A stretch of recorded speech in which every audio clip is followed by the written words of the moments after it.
So you have a problem with churn. You're losing members left and right, but you don't know where to start to stop the churn.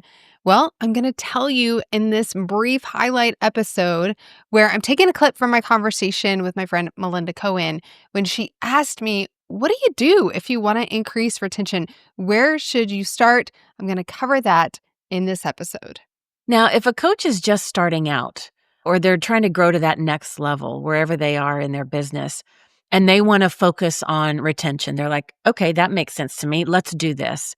Like, where's the best place to begin? Is it with community? Is it with looking at the student or client experience and the progress they're making? Like, where do they begin?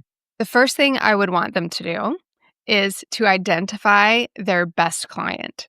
And this is the thing I think a lot of people miss is when we look at our clients that are getting results and sticking around for the longest, we learn a lot that should impact our marketing. It should impact who we are trying to attract.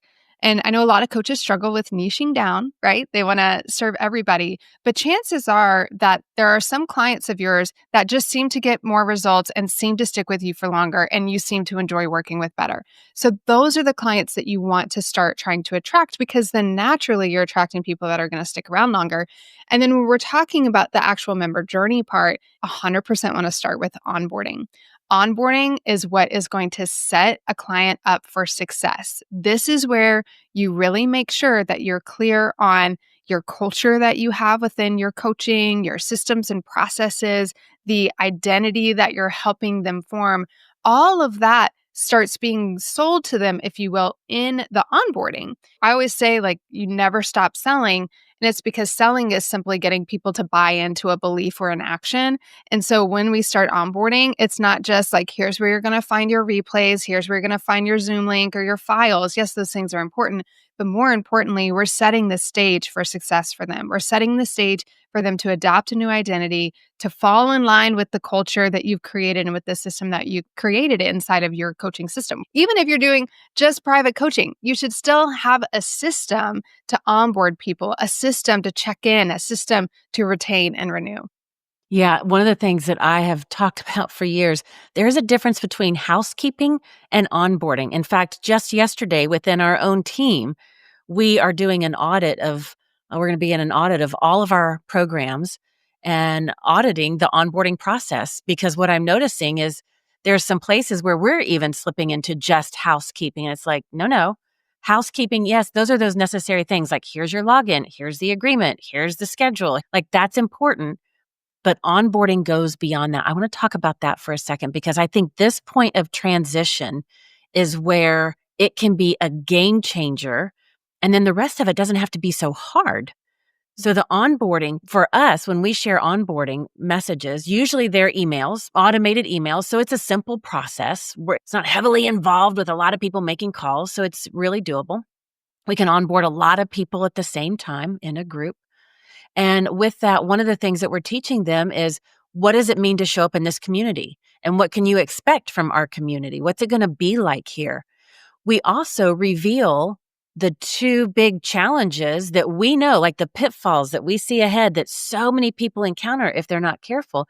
And we call that out right away and then do differently. Here's how to navigate this instead. So we're training them how to be on the journey differently.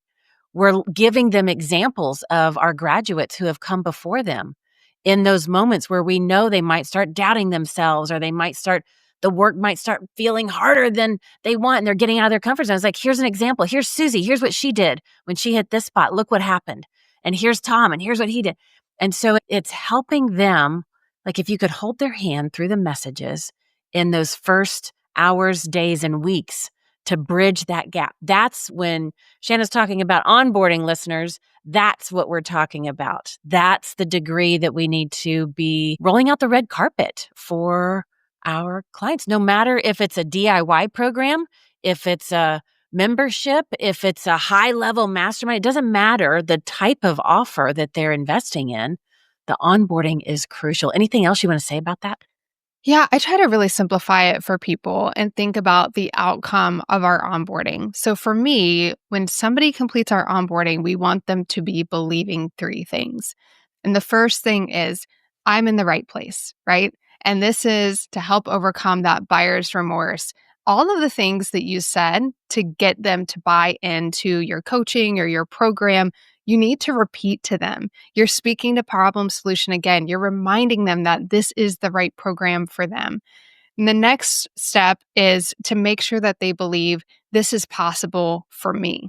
Not just this is possible, right? Because the this is possible can get them to buy, but this is possible for me, which is where you're talking about, again, though, you're already setting up for them like, hey, you're going to encounter these challenges and you're equipping them already with how to overcome them. They start to go like, oh, like I can do that. I can do that reframe. So maybe this is possible for me. You said sharing success stories of students, sharing that variety of success stories so they can see like, oh, well, the mom of young kids can achieve this. Oh, the busy corporate CEO can achieve this. That this is possible for me is really important. And then finally, I know my best next step.